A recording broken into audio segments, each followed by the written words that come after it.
السلام عليكم. مين فينا ما بيحبش الاكل من بره؟ كلنا بنحبه جدا.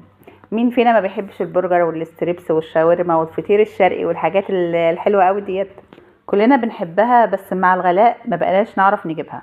عشان كده هقولك على 10 افكار ب100 جنيه بس تقدري تعملي الاكل المطاعم في البيت بمنتهى السهوله، وهتوفري 5 اضعاف ما انت ما بتجيبيها الحاجه من بره.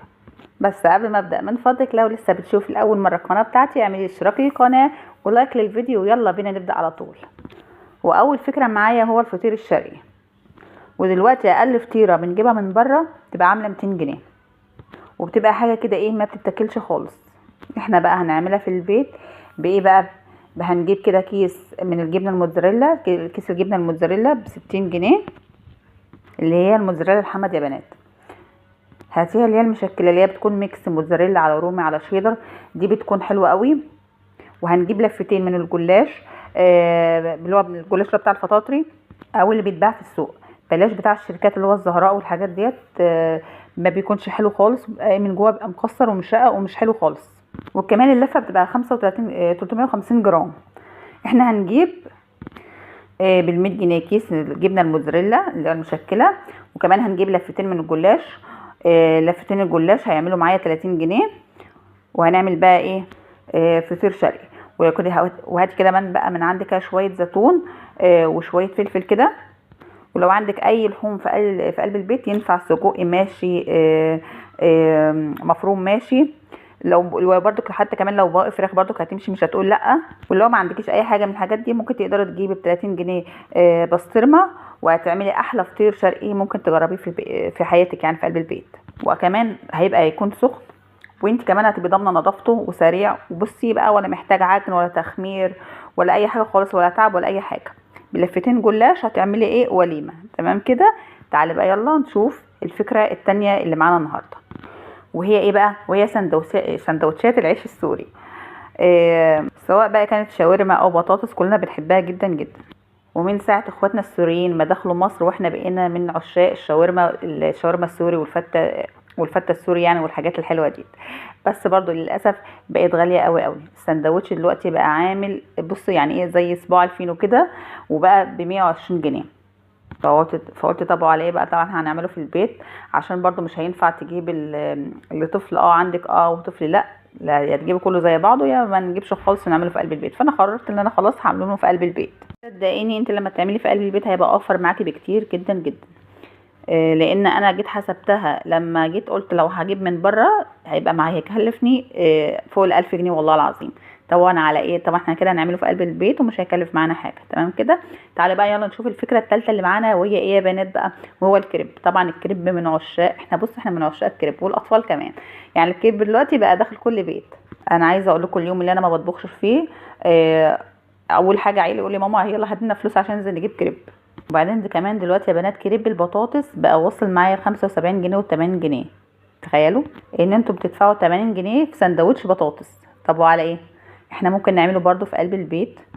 ممكن تجيبي عيش اللي هو الكريب الجاهز لو انت ما عندكيش طاسه الكريب او مكسله تعمل كريب.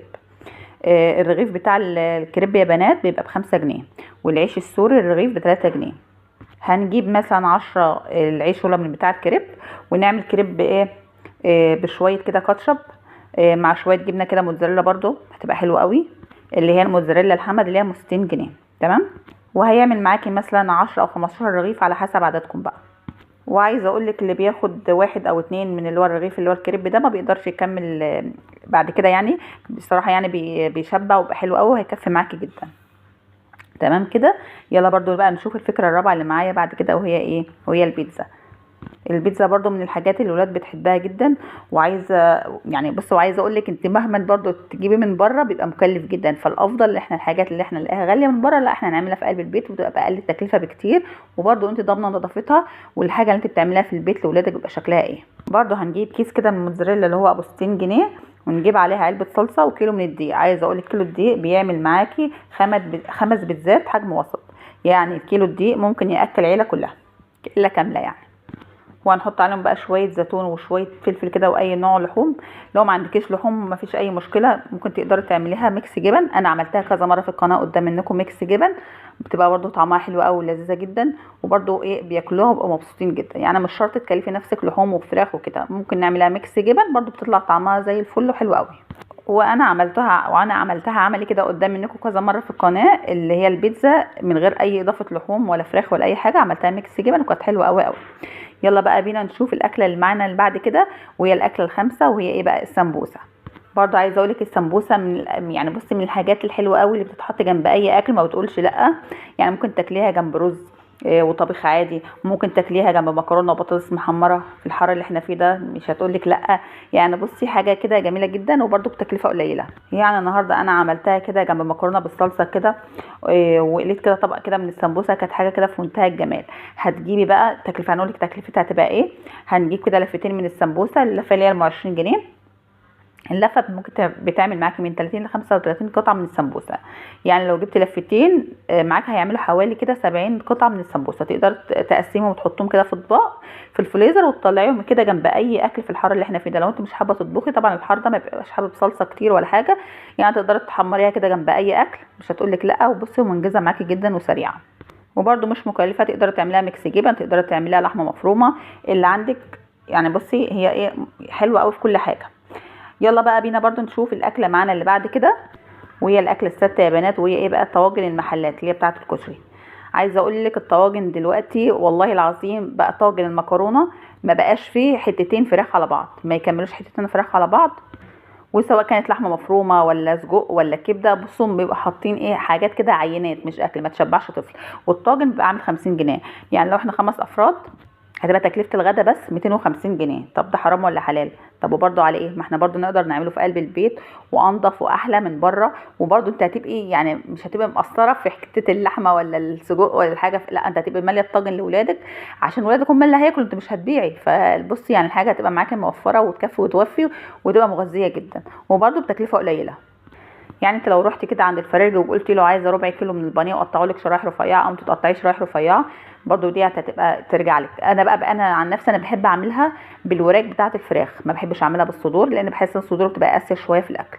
لكن الوراك بصراحه بتبقى حلوه قوي. بجيب كده وركين ولا حاجه واقوم مقطعاهم مكعبات كده صغيره، واقوم جايبه كيس من المكرونه كده ب 15 جنيه، واقوم جايبه برده كده كيلو من الطماطم اللي هي المستويه. كان الطماطم المستويه دلوقتي كيلو ونص ب5. يعني الموضوع كله مش هيكلفك ال 100 جنيه. ولو حتى كلفك ال 100 جنيه احنا برده كده موفرين معانا مبلغ وقدره. فانت تقدري تعملي في قلب البيت. لو مش حابه تعمليها بفراخ تقدري تجيبي ربع كيلو لحمه مفرومه اللي هي 75 جنيه، وهتجيبي بقيه ال 25 جنيه التانيه تجيبي منهم مكرونه، وهتجيبي منهم طماطم زي ما قلت لك، وتعملي الطواجن في قلب البيت، وهتعمل معاكي كميه حلوه قوي محترمه، والكل هياكل ويبقى ايه زي الفل. ويلا بينا بقى نشوف الاكل اللي بعد كده ايه، وهي فتة الشاورما. فتة الشاورما يا جماعه بقى من الحاجات الحلوه جدا جدا اللي كلنا حبيناها، اللي هي بتتباع في علب السمره الصغيره كده، عارفينها؟ وطبعا دلوقتي اقل علبه منها بتبقى ب120 جنيه. علبه كده ما تاكلش عيل صغير. طب برضو على ايه؟ ما احنا برضو ممكن نعملها في قلب البيت. هنروح نجيب كده نص كيلو من الرز اللي هو البسمتي، مع ربع كيلو من البانيه، مع شويه عيش كده متحمصين اللي هو العيش الشامي. بتجيبي كده وتقصقصي كده بالمقص كده، ونحمصه في شويه زيت او ممكن ندخله الفرن.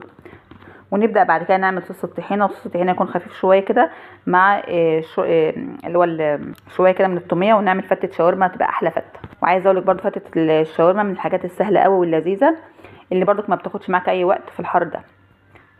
ويلا بينا بقى نخش كده على طول على الاكله اللي معانا، والاكله رقم 8، وهي ايه بقى؟ ايه؟ الاستريبس.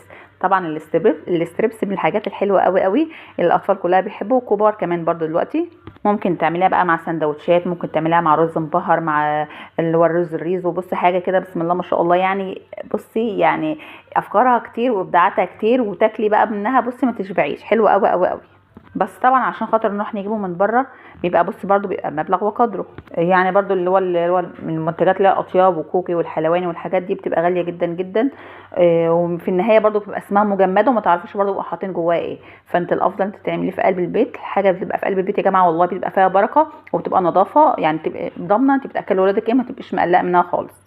برضه هنروح كده للفرارجي وهنجيب نص كيلو من الصدور اللي هي الفراخ، بس هتجيبي احنا كده الصدر كامل على بعضه، يعني هتقولي له انا عايزه الصدر كامل زي ما هو، وتجيبيه انت بقى في قلب البيت عندك وتقطعيه شرايح رفيعه، وتبداي كده تتبليه بشويه توابل كده بتتجاب اللي هي بتاعه الستريبس، بتتجاب من عند العطار مع شويه دقيق كده. بصي، وتجيبي بقى كده شويه عيش فينو، وتقدري تعملي كمان كميه محترمه من السندوتشات اللي هي الستريبس في البيت، او كمان ممكن تعملي رز الريزو جنب منه، او رز المبهر. بصي حاجه كده يعني، انت عندك الاختيارات بقى، واختاري اللي انت عايزاه.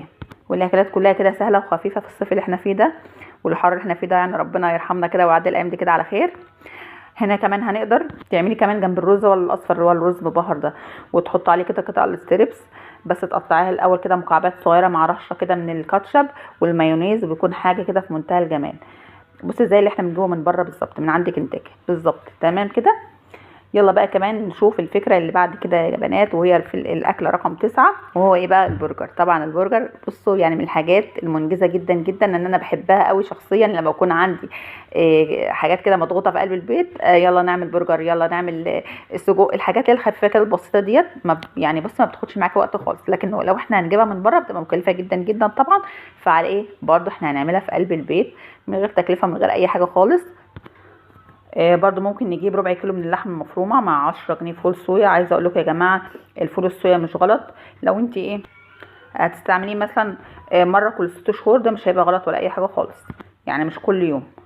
وطبعا هنروح كده الفرن نجيب شويه عيش كده، عيش كايزر، وتعملي احلى برجر في قلب البيت. طبعا هنجيب برضو التوابل، بيبقى في توابل بتتباع مع عند العطار، توابل البرجر دي برضو بتبقى حلوه قوي قوي، وبتعطي طعم زي اللي احنا بنجيبه من بره. ويلا بقى نشوف الفكرة اللي معانا اللي بعد كده، والفكرة رقم 10 او الاكلة رقم 10، وهي الاكلة الاخيرة بقى معانا يا بنات، وهي بقى المكرونة بالوايت صوص.